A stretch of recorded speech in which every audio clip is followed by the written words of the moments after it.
I'm gonna let you know right now, some of you aren't about to like what I say, but that's okay because you need to hear the truth and it's gonna come from me. The truth hurts, it really does, but sometimes you need to hear it.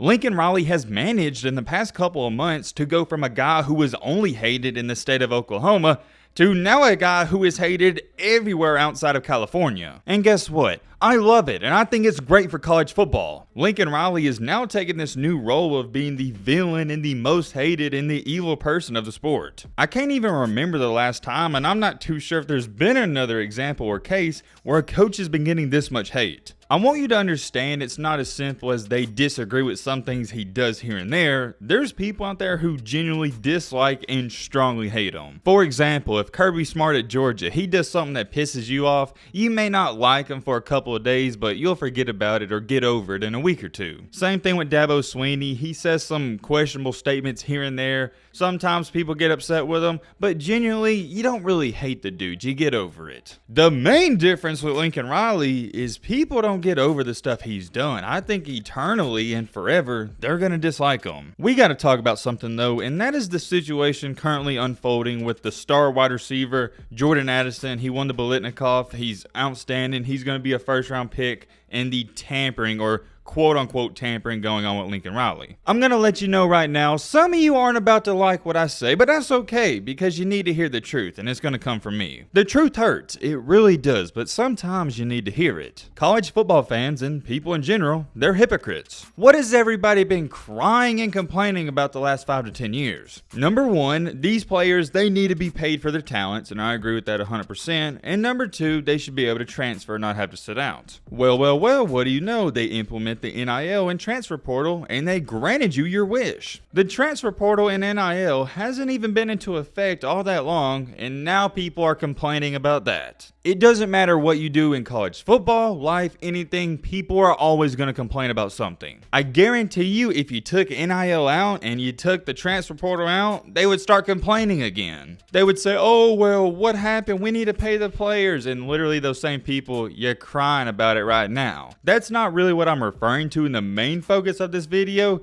Here's where I think people need to sit back and shut their mouth. I want you to pay attention and hear me out, because if you don't, you're going to get lost. If you don't know what's going on, long story short, one of the best receivers in the country, he plays for Pittsburgh. They're saying, and the allegations are leaning towards, that Lincoln Riley was tampering and illegally recruited him. In other terms, they're trying to say that he stole them away from Pittsburgh before he entered the transfer portal. The rumor's going on right now, and I believe it. I don't think some of you quite understand the boosters at USC. They're rich. They're stating that USC has guaranteed them $3 million in NIL money and also a house in Southern California. Let me repeat that. $3 million and a house, more than likely a mansion in Southern California. It doesn't get too much better than that. I can't speak for you, but for me, if I was in Pittsburgh and somebody from California offered me a mansion and $3 million, I'm not thinking twice about it. I'm gone. And you also got to take into account, and we'll touch on this later, USC has a great quarterback, and if you're a wide receiver, that matters a ton. Remember, Jordan Addison, he just lost his starting quarterback, Kenny Pickett, and I'm sure that had a lot to go into his decision. Anyways, getting back on topic with the tampering, I want to address it.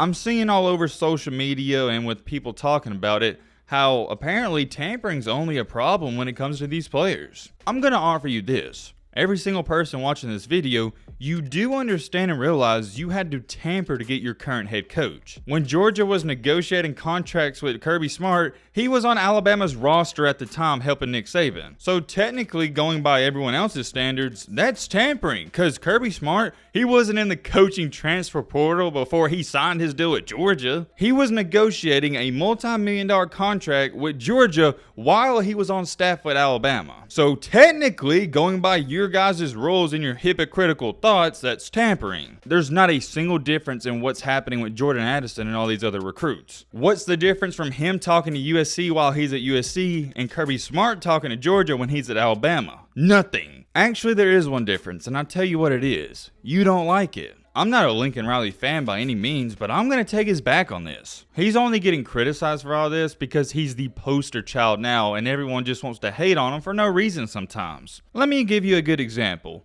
Alabama's picked up 5 to 6 4- and 5-star recruits in the transfer portal just in the past couple of months. Do you really think all of those guys weren't talking to Alabama before they entered the transfer portal? Come on now. I'm going to go out on a limb here and say that 4 out of 5 or 4 out of 6 of the guys that committed and signed with Bama recently, they already talked to him before they left their school. I also want to ask you guys a serious question.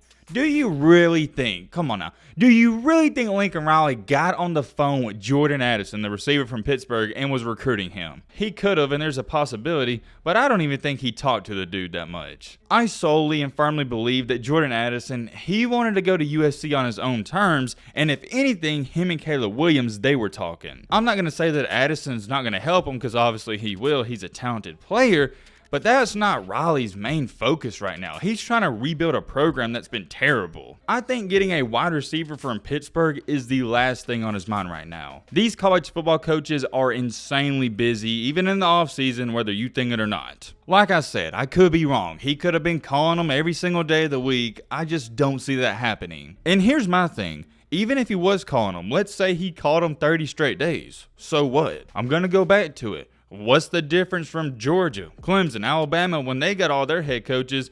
They were already with other teams and they were negotiating deals. There's not a difference. Everyone's upset that these players, they're finally getting the power, and that's how it should be. They bring in the money. Here's another reason why I think people are big hypocrites. I thought we wanted what's best for these players. I thought we wanted them to have full control of their career. I mean, isn't that what college football is about? We want these players to have a great experience. But all of a sudden, out of nowhere, it starts to become a problem when USC gets a guy from Pittsburgh. Before you get too critical, I would like you to sit back and at least think about it. I'm not agreeing with tampering. I'm not agreeing with USC's head coach, boosters, or assistants calling some kid from Pittsburgh and going, hey man, if you come here, we'll give you $3 million.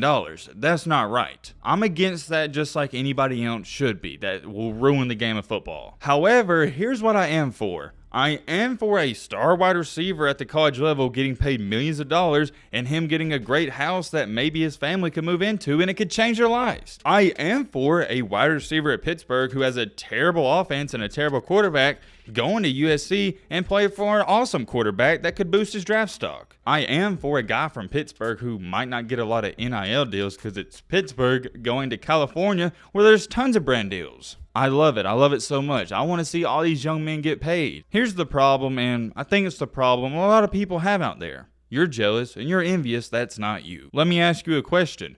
You don't think Ryan Day at Ohio State, if his boosters came up to him and said, hey, we're going to give this guy from Pittsburgh or we're going to offer him $3 million and we're going to give him a house, Ryan Day would say no to that? Come on now. It only has a bad look because it's Lincoln Riley, and I stand on that. And last but not least, I'm going to leave you with this, and I think this is my best point in this argument. If Jordan Addison was coming to your program on a $3 million deal and he's getting a house, I don't think you'd be too upset and you wouldn't be crying and complaining about it. Everyone's only mad about it and only a hypocrite when it doesn't turn out to go good in your favor. I guarantee you the USC fans, they're smiling and laughing about it. They love this. And rightfully so, you should. But I think everybody, if they was in the shoes that USC was, they'd be happy. You wouldn't be mad about it. You wouldn't say it's tampering. So that's what I'm saying. I think a lot of people are only mad because it's not happening to you. You're not getting the star wide receiver. Ladies and gentlemen, that's when it starts to be hypocritical. I'm very curious. Let me know your thoughts down below. But,